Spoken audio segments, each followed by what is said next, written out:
May I come in, sir? Thank you. Good evening, sir. Yes. Thank you, sir. Mohammad Farid Ahmed, Yes, sir. आपने civil engineering किया BTech, जी sir. Then why do you want to be a civil servant? Sir civil servant बनने का कारण है कि sir इसमें job के प्रोस्पेक्ट्स अच्छे हैं सर, इसकी जॉब सिक्योरिटी अच्छी है और ये हमें डाइवर्स फील्ड में मौका देगी काम करने के लिए सर, इसमें कि हम डायरेक्ट एक्सेस देगी गवर्नमेंट के पॉलिसीज उसके इम्प्लीमेंट करने के लिए और प्रमोशन के साथ उसके पॉलिसी को इन्फ्लुएंस भी कर सकते हैं सर. तो फिर इंजीनियरिंग क्यों किया आपने?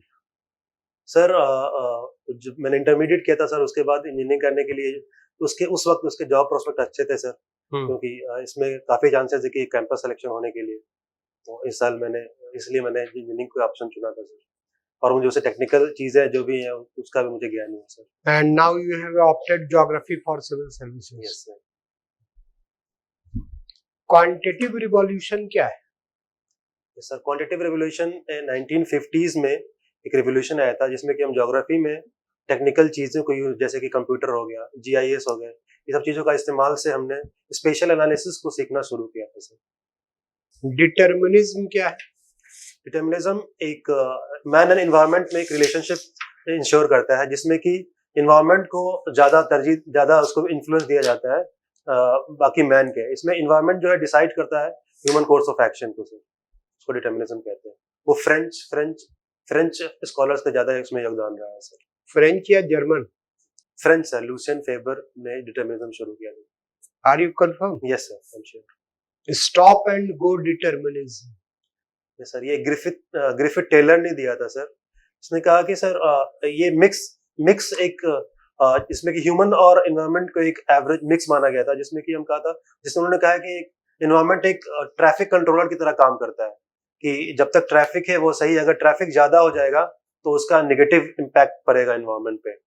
इस तरह से ग्रिफिथ टेलर ने बताया सर कि हम एक थ्रेशोल्ड तक हम एनवायरनमेंट को अपने ह्यूमन अपने ये से अपने इसको इन्फ्लुएंस कर सकता है, लेकिन उसके बाद वो हार्मफुल कॉन्सिक्वेंसेस मनुष्य को या इंसान को झेलना पड़ेगा सर. आपको लगता है आप सही बोल रहे हैं? सर कॉन्टेक्स्ट तो यही है, मैं तो उसको अच्छे से एक्सप्लेन नहीं कर पा रहा हूँ मैं. ओके. पॉसिबिलिज्म क्या है? पॉसिबिलिज्म सर, इसमें ह्यूमन को ज्यादा इन्फ्लुएंस दिया गया एनवायरनमेंट में सर, जिसमें कि ह्यूमन डिसाइड कर सकता है एनवायरनमेंट के कोर्स को. ह्यूमन ज्यादा स्ट्रांग माना गया सर एनवायरनमेंट के. हार्टलैंड थियरी क्या है? हार्टलैंड थ्योरी एक जियोपॉलिटिकल थ्योरी है सर. स्कॉलर मुझे नहीं याद आ रहा, बट थ्योरी ये कहता है सर कि continent is more stronger than ocean, जो कि कॉन्टिनेंट जिसको उसने वेस्ट ये सेंट्रल एशिया को उसने बोला था कि इस पे ज्यादा लोग, यहाँ पे स्टेबल लैंड है, उसके साथ यहाँ पे टोपोग्राफी कम है, तो ये जो जियोपॉलिटिकल सिग्निफिकेंस है ये ज्यादा मैटर करेगा इसके लिए. ये बतलाइए, बिहेवियरलिज्म इन ज्योग्राफी ये क्या है? Who is the propounder of behaviourism? Sir behaviourism quantitative revolution के बाद आया था सर. उसको वो उसके बारे में मतलब ये नहीं बता पा रहा हूँ सर किसने बताया था ये चीज बिहेवियरलिज्म. मान लीजिए कि आपका सिलेक्शन हो जाए एडमिनिस्ट्रेटिव सर्विस के लिए, तो ज्योग्राफी का इम्प्लीकेशन कैसे होगा? सर ज्योग्राफी का इम्प्लीकेशन हम सबसे पहले डिजास्टर मैनेजमेंट में कर सकते हैं सर. रिवर रिजिम जो भी है उसको हम पढ़ के अगर हम फ्लड बचा सकते हैं, अर्थक्वेक हम पढ़ सकते हैं सर, उससे हम डिजास्टर को बचा सकते हैं. अभी बिहार में लाइटनिंग के इश्यूज काफी हो रहे हैं सर, उससे हम बचा सकते हैं, साइक्लोन से बचा सकते हैं सर. उसके बाद ज्योग्राफी में हम टोपोग्राफी पढ़ के हम टाउन प्लानिंग भी कर सकते हैं सर, सॉलिड वेस्ट मैनेजमेंट में अपना योगदान दे सकते हैं sir. Man is fashioned by his environment, statement है ये? Yes sir. किसका है? सॉरी सर, इसके बारे में नहीं पढ़ा. फरीद अहमद जी, आपका हॉबीज है वाचिंग मूवीज? Yes sir. कौन सा मूवीज देखते हैं सर? सोशल ड्रामा देखना पसंद करता हूँ सर, जो कि रियलिस्टिक इश्यूज पे है. जैसे गद्दार 2? सर मैंने गदर 2 भी नहीं देखा. जवान? वो भी नहीं देखा. अच्छा, भी मूवीज नहीं देखी. ठीक. बिहार की जीडीपी अच्छी है. Yes sir.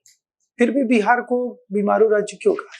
सर बिहार को बीमारू राज्य इसलिए बोला जाता है कि सर कंपैरेटिवली जो अदर स्टेट, हमारी जो जीडीपी तो अच्छी है सर पर ये, लेकिन जो ग्रोथ रेट अच्छा है, लेकिन फिर भी जो हमारी पॉवर्टी काफी ज्यादा है और सोशल इंडिकेटर हमारे काफी पीछे हैं. इसके साथ साथ इंडस्ट्रीज की काफी कमी है, इसलिए हमें बीमारू स्टेट कहा जाता है सर। हमारे यहाँ कोई इंडस्ट्रीज क्यों नहीं आना चाहती? सर सबसे पहले लैंड लॉक का इश्यूज है हमारे पास सर। उसका हमारी जो सेंट्रल वाटर कमीशन की रिपोर्ट है सर, इसमें वो बोलती है कि 76.3% जो नॉर्दर्न डिस्ट्रिक्ट है वो हर साल फ्लड से अफेक्टेड होते हैं सर। तो वो एक कारण हो सकता है सर, वो एक कारण है। और मिनरल्स है जो हमारे डिवीजन के बाद वो सारे मोस्ट ऑफ देम झारखंड चले गए हैं सर। लेकिन अभी गवर्नमेंट स्टेप ले रही है कि हम जो मिनरल इंडस्ट्रीज को बढ़ा दें। बिहार से झारखंड अलग हुआ, जी सर। ठीक है, उसका बिहार पर पॉजिटिव इम्पैक्ट क्या पड़ा, दो बताएंगे, और नेगेटिव इम्पैक्ट क्या पड़ा? सर नेगेटिव इम्पैक्ट तो ये हुआ सर कि इंडस्ट्रीज चली गए वहां पे, और दूसरा क्या था, फॉरेस्ट रिसोर्सेज जो हमारे पास है, फॉरेस्ट रिसोर्स वो भी ज्यादातर वहाँ चले गए सर। और पॉजिटिव इंडेक्स ये हुआ कि सर हमारी जो एरिया थी वो कम हुई, तो जिसमें हम एडमिनिस्ट्रेशन से ज्यादा अच्छा कर सकते हैं सर, और जो भी हमारे फोकस एरिया उस पर हम ज्यादा कर सकते हैं सर। ठीक, स्टार्टअप योजना क्या है सर? अभी उसके बारे में एग्जैक्ट बता नहीं सकते। मान लीजिए आप रिलेशनशिप में हैं, जी सर। और आप संबंध तोड़ना चाहते हैं, जी सर। ठीक है, तो आप कैसे फैसला करें? सर ये कंसेंट बेसिस पे ही होगा सर। मैं उससे पूछूंगा मेरी क्या प्रायोरिटी है, उससे जो अपोजिट होगा उससे पूछेंगे मेरी प्रायोरिटी क्या है, तो ये उससे मैं जरूर कंसेंट लूंगा। फोर्सफुली तो इम्पैक्ट नहीं करूंगा, लेकिन उसको परसुएट करके वो तोड़ना चाहूंगा। जो मेरा इश्यूज फेस कर रहा होगा, जो उसके इश्यूज होंगे, मैं जो उसको पूरा नहीं कर पाऊंगा, तो ये चीज मैं बता पाऊंगा उसके बाद। वो कॉन्टेक्स्ट पे डिपेंड करेगा सर। जीविका और आशा, जी सर। क्या दोनों एक दूसरे से संबंधित या दोनों में कुछ अंतर है? बेसिक्स एक संबंधित कह सकते हैं सर। जीविका रूरल डेवलपमेंट के लिए बेसिकली एसएचजी बेस्ड है, जो वुमेन के लिए लाई गई थी सर। और जीविका दीदी के जरिए हम उसको प्रमोट करके हम आशा से इंटरलिंक कर सकते हैं सर, जिसकी वुमेन हेल्थ पे भी उसको किया, उस पे ध्यान दिया जा सकता है। बिहार की सबसे अच्छी पहल क्या है योजना से संबंधित? सर मेरे अकॉर्डिंगली जल जीवन हरियाली मिशन है सर। जल जीवन हरियाली मिशन है सर। क्या 7 निश्चय 1 और 2 जो है, क्या दोनों मतलब 7 निश्चय 1 कंप्लीट हो चुका है पूर्ण रूप से? सर अभी तो नहीं कंप्लीट हुआ है सर पूरा। 7 निश्चय 2 का कुछ बुनियादी? सर उसके कंपोनेंट सशक्त महिला, सक्षम महिला, और स्वच्छ शहर से विकसित शहर, हर खेत तक पानी। अच्छा, लास्ट क्वेश्चन है, बिहार के खादी व ग्राम उद्योग कि ब्रांड एम्बेसडर कौन है? Sir Shri Manoj Pankaj Tiwari sir, sorry Pankaj Tripathi. Pankaj Tripathi sir, yes, okay, thank you. Farid ji, अभी भारत के समक्ष एक सबसे बड़ी चुनौती है कि अपना औद्योगिक विकास भी करना है, जी सर, और साथ साथ पर्यावरण को भी सुरक्षित रखना है। जी सर। लेकिन ये आपको पता ही होगा कि हम जितना ज्यादा औद्योगिकरण करेंगे, उससे हरित गृह गैस, जो ग्रीन हाउस गैसेस हैं, इनका उत्सर्जन ज्यादा होगा, और कहीं ना कहीं हमारे इन्वायरमेंट को ये हार्म पहुंचाएगा। हमें अपना औद्योगिक विकास भी करना है, पर्यावरण को भी सुरक्षित रखना है। इसमें आप क्या इफेक्टिव मेजर्स मानते हैं? सबसे पहले तो सर हमारी जो रिन्यूएबल एनर्जी है, हम उस पर ज्यादा ध्यान दे रहे हैं सर। 2022 तक हमने जो 2022 तक हमने जो इसके सोलर एनर्जी पे हम काफी ध्यान दे रहे हैं सर। और ये जरूरी है सर कि हम अभी डेवलपिंग स्टेज पे हैं, तो हमें कोल को यूज करना पड़ेगा। और हमारे जो पर कैपिटा कोल का जो कंजम्पशन है वो काफी कम है अगर हम कंपेयर करें चाइना और यूएस से। तो इसके साथ साथ हम उसको यूज के साथ साथ हम और रिन्यूएबल एनर्जी भी हम और इसको इस्तेमाल कर सकते हैं, जैसे कि उजाला योजना हुआ सर। सोलर एनर्जी पे हम काफी ध्यान दे रहे हैं सर। और हमारा ये भी प्रतिबंध है कि हम 2070 तक जीरो स्टेट बनेंगे, और उसके साथ साथ हम उसको इंटरलिंक कर सकते हैं सर। कोल को यूज करके हम औद्योगिकरण कर सकते हैं, और उसको मिटिगेट करने के लिए हम रिन्यूएबल एनर्जी पे ज्यादा ध्यान दे सकते हैं। लेकिन एक रिपोर्ट है कि अमेरिका में रिन्यूएबल एनर्जी के तौर पर अगर सौर ऊर्जा का उपयोग करें, सालों भर सौर ऊर्जा तो एक समान रहती नहीं है। पवन ऊर्जा की बात करें तो पवन उसके पंखे से कटकर पक्षियों की मौत हो जाती है, जिससे भी जैव विविधता की हानि होती है। तो फिर रिन्यूएबल एनर्जी को कैसे यूज करिएगा? उसके लिए प्रिकॉशन स्टेप्स ले सकते हैं सर। अगर 365 नहीं होता, जियोथर्मल एनर्जी एक ऑप्शन है सर। स्मॉल हाइड्रोलॉजिकल डैम बना सकते हैं सर, क्योंकि हमारे पास रिवर तो हर जगह तो उतना प्रेशर में पानी भी नहीं, पानी की ऑलरेडी शॉर्टेज है, वो भी हम बहुत ज्यादा स्तर पर नहीं कर सकते। एक हमारे पास जियोथर्मल एनर्जी एक ऑप्शन है सर, जिसके कारण से हम कर सकते हैं, जिसमें गोवर्धन योजना के तहत भी हम ये काम कर रहे हैं।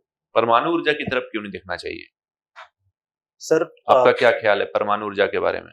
सर ये एक अच्छा स्टेप है, लेकिन अभी हम देखने में आ रहे हैं कि जो वेस्टर्न कंट्रीज है वो इस पे अभी इसको प्रमोट उतना नहीं कर पा रही है सर। नहीं, आप देखिए फ्रांस का जो मुख्य बिजली का जो भाग है 25% से ज्यादा फ्रांस में परमाणु ऊर्जा से बिजली प्राप्त होती है, और वहां वर्ल्ड में सबसे ज्यादा इलेक्ट्रिसिटी अगर बिल कम आता है तो वो है आपका फ्रांस, क्योंकि वो परमाणु ऊर्जा पर आश्रित है। लेकिन सर वो इसके स्टेप लिए जा रहे हैं सर वेस्ट में, यूरोप में भी, क्योंकि धीरे धीरे कहीं कहीं यूरोपियन कंट्रीज में इसको न्यूक्लियर रिएक्टर को बंद किया जा रहा है, और भी वो सोलर एनर्जी पे ज्यादा ध्यान दे रहे हैं सर। लेकिन अभी एक फ्रांस में अभी ओपन किया गया है सर, इसका कॉन्टेक्स्ट रशिया यूक्रेन वॉर से था सर, जहाँ मैंने पढ़ा है कि उसके कारण जो बिजली की कमी आई है, जो हाइड्रोजन गैस है, वो उसको सप्लाई में डिस्ट्रप्शन के कारण एक और फिर से वो शुरू कर रहा है सर। हाइड्रोजन फ्यूल क्या है जो अभी न्यूज में है बहुत ज्यादा? अभी बस भी लॉन्च किया गया है टोयोटा की तरफ से हाइड्रोजन फ्यूल से रिलेटेड। क्या है हाइड्रोजन फ्यूल? ये सर ये इसको एक्सप्लेन नहीं कर पा रहा, बट ये सर ये है सर कि वो हाइड्रोजन सॉरी सर एक्सप्लेन कोई बात नहीं। जैव विविधता क्या होती है, बायोडायवर्सिटी बता सकते हैं? Yes sir. हाँ बताइए। बायोडायवर्सिटी ये सर एक टर्म है जिसमें हम ह्यूमन के साथ साथ डिफरेंट टाइप्स ऑफ जो लाइफ फॉर्म्स है, उसको एक तरह से उसको हम एक सिस्टम की तरह जुड़े होते हैं सर, जिसपे हम उसको बायोडायवर्सिटी कह सकते हैं सर। जैसे पेड़ पौधे जो भी है सर, उसको हम बायोडायवर्सिटी एक बार फिर से समझ के बोलिए sir. It is a term that defines relationship और जो भी इंटरलिंक्ड है, जो कि ह्यूमन के साथ और भी जो लिविंग बीइंग्स है, उसको बायोडायवर्सिटी। तो इकोसिस्टम क्या है? That is ecosystem. Sorry. Protected area और वाइल्ड लाइफ सेंचुरी में क्या डिफरेंस है? संरक्षित क्षेत्र और वन्य जीव अभयारण्य, दोनों में क्या अंतर है? प्रोटेक्टेड एरिया सर एक खास इसके लिए बनाया जाता है सर। इसकी कुछ खासियत बताइए। प्रोटेक्टेड एरिया किसको घोषित करेंगे हम लोग? Sorry sir. ठीक, कोई बात नहीं। आपने सिविल इंजीनियरिंग किया है, अभी आज के समय पे आर्टिफिशियल इंटेलिजेंस का बड़ा रोल चल रहा है। क्या आप बता सकते हैं मशीन लर्निंग किसको कहते हैं? It is a part of artificial intelligence. क्या है मशीन लर्निंग? एक मशीन जो होता है सर, उसमें एक प्रोग्राम फिट होता है, जिसके कारण से वो मशीन लर्निंग कैपेसिटी डेवलप करती है, और फ्यूचर में इसके प्लान करके वो खुद डिसीजन ले सकती है sir. Machine decision taking ability machines में होता है अगर हम मशीन लर्निंग की बात करें तो? Yes sir. खुद से डिसीजन ले सकते हैं? Yes, based on input data जो होता है सर, उसके अकॉर्डिंगली वो डिसीजन ले सकते हैं। चैटबॉट्स क्या होते हैं? Sorry sir. चैट जीपीटी के नाम सुने होंगे ना? Yes sir. तो चैटबॉट ही है। क्या है chat GPT? AI based platform है सर, जिसके जरिए हम एक चैट बेस्ड प्लेटफॉर्म होता है, जिसमें कुछ अगर हम क्वेश्चन देते हैं तो उसका मुझे आंसर एक कंसाइज फॉर्म में देता है। क्या इसका डिसएडवांटेज क्या है? सर इसके डिसएडवांटेज है कि सर ये एज एआई पे बेस्ड है सर, तो ये आगे जाके इवन ह्यूमन इंटेलिजेंस को भी पीछे छोड़ सकता है सर, और इसके कारण जो भी एम्प्लॉयमेंट इश्यूज होने वाले हैं सर, रिपोर्ट जिसके कारण एम्प्लॉयबिलिटी आगे कम हो सकती है। तो यही बात तो इंटरनेट के बारे में भी लोग बोलते थे कि इंटरनेट आ जाएगा तो अनएम्प्लॉयमेंट दुनिया भर का होगा। आज देखिए बिना इंटरनेट कुछ चल ही नहीं रहा है। तो फिर आप कैसे कह सकते हैं कि अनएम्प्लॉयमेंट क्रिएट करेगा ये?